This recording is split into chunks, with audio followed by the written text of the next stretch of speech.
یہ کہانی حضور اکرم صلی اللہ علیہ وآلہ وسلم اور جنات کے درمیان پیش آنے والے واقعات سے متعلق ہے۔ یہ وہ حقیقت ہے جس کا ذکر نہ صرف احادیث میں ملتا ہے بلکہ قرآن مجید میں بھی واضح طور پر بیان کیا گیا ہے۔ اللہ تعالیٰ نے انسانوں کے ساتھ ساتھ جنات کو بھی اپنی عبادت کے لیے پیدا فرمایا، اور جس طرح انسانوں میں نیک اور بد لوگ ہوتے ہیں اسی طرح جنات میں بھی ایمان والے اور نافرمان جن دونوں پائے جاتے ہیں۔ جب اللہ تعالیٰ نے اپنے آخری نبی حضرت محمد صلی اللہ علیہ وآلہ وسلم کو مبعوث فرمایا تو آپ صلی اللہ علیہ وآلہ وسلم کی رحمت صرف انسانوں تک محدود نہیں رہی بلکہ جنات بھی اس نور ہدایت سے مستفید ہوئے۔ قرآن مجید کی سورہ احقاف اور سورہ جن میں اس عظیم واقعے کا ذکر موجود ہے کہ جنات کی ایک جماعت نے حضور صلی اللہ علیہ وآلہ وسلم کی زبان مبارک سے قرآن پاک کی تلاوت سنی۔ وہ خاموشی سے کھڑے رہے، پوری توجہ کے ساتھ قرآن سنتے رہے، اور جب تلاوت مکمل ہوئی تو وہ آپس میں کہنے لگے کہ ہم نے ایک عجیب اور ہدایت دینے والا کلام سنا ہے۔ چنانچہ وہ اسی وقت ایمان لے آئے اور اپنی قوم کی طرف واپس جا کر انہیں بھی اسلام کی دعوت دینے لگے۔ یہ واقعہ اس وقت پیش آیا جب جنات کو آسمانوں کی خبریں سننے سے روک دیا گیا تھا۔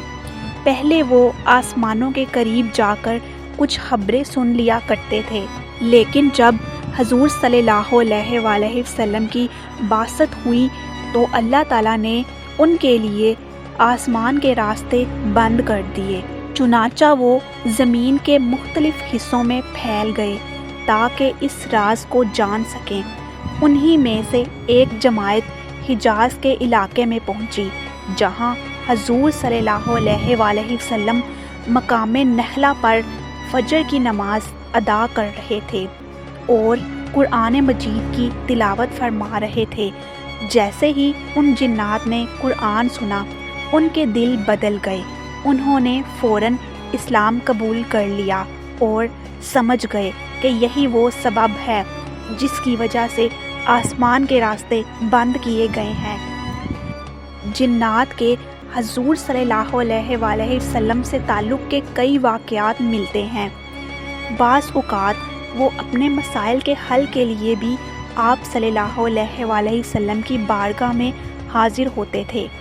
آپ صلی اللہ علیہ وآلہ وسلم ان کے درمیان انصاف کے ساتھ فیصلے فرماتے، ان کی ضروریات پوری کرتے اور انہیں دین کی تعلیم دیتے۔ ایک مرتبہ جنات نے خوراک کے بارے میں سوال کیا تو حضور صلی اللہ علیہ وآلہ وسلم نے فرمایا کہ وہ ہڈیاں جن پر اللہ کا نام لیا گیا ہو وہ تمہاری خوراک ہیں، اور جانوروں کا گوبر تمہارے جانوروں کے لیے رزق ہے۔ اسی لیے حضور صلی اللہ علیہ وآلہ وسلم نے اپنی امت کو ہڈیوں اور گوبر سے استنجا کرنے سے منع فرمایا کیونکہ یہ جنات کی خوراک ہے۔ ایک اور نہایت دلچسپ اور حیران کن واقعہ یہ ہے کہ ایک جن جو حضرت نوح علیہ السلام کے زمانے سے زندہ تھا حضور صلی اللہ علیہ وآلہ وسلم کی بارگاہ میں حاضر ہوا۔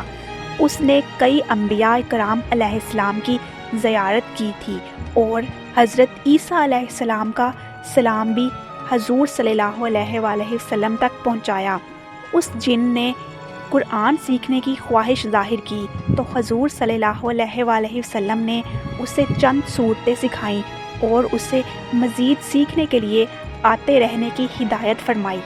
اس واقعے سے اندازہ ہوتا ہے کہ جنات بھی علم دین کے طالب ہوتے ہیں اور ہدایت کے لیے کوشش کرتے ہیں۔ مسجد جن کا واقعہ بھی اسی سلسلے کی ایک اہم کڑی ہے۔ مکہ مکرمہ میں ایک مقام ہے جہاں روایت کے مطابق جنات کی ایک بڑی جماعت نے حضور صلی اللہ علیہ وآلہ وسلم کے ہاتھ پر بیعت کی اور اسلام قبول کیا۔ اسی جگہ کو بعد میں مسجد جن کے نام سے جانا جانے لگا۔ کہا جاتا ہے کہ ایک رات حضور صلی اللہ علیہ وآلہ وسلم حضرت عبداللہ بن مسعود رضی اللہ تعالیٰ عنہ کو لے کر وہاں تشریف لے گئے۔ آپ صلی اللہ علیہ وآلہ وسلم نے حضرت عبداللہ بن مسعود کو ایک دائرے کے اندر بیٹھنے کا حکم دیا اور خود آگے بڑھ کر جنات کو قرآن سنانے لگے۔ حضرت ابن مسعود رضی اللہ تعالیٰ عنہ فرماتے ہیں کہ اتنے زیادہ جنات جمع ہو گئے تھے کہ میں حضور صلی اللہ علیہ وآلہ وسلم کو دیکھ بھی نہیں پا رہا تھا۔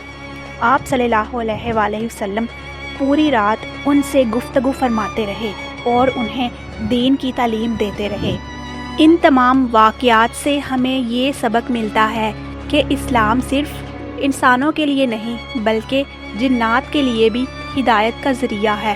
جو بھی سچائی کو تلاش کرتا ہے اللہ تعالیٰ اسے ہدایت عطا فرماتا ہے، چاہے وہ انسان ہو یا جن۔ ہمیں بھی چاہیے کہ ہم اپنے ایمان کو مضبوط کریں، اللہ پر کامل یقین رکھیں اور شیطان کے وسوسوں سے بچنے کی کوشش کریں۔ اللہ تعالیٰ ہمیں حق کو پہچاننے، اس پر عمل کرنے اور اپنی زندگی کو دین اسلام کے مطابق گزارنے کی توفیق عطا فرمائے۔ آمین۔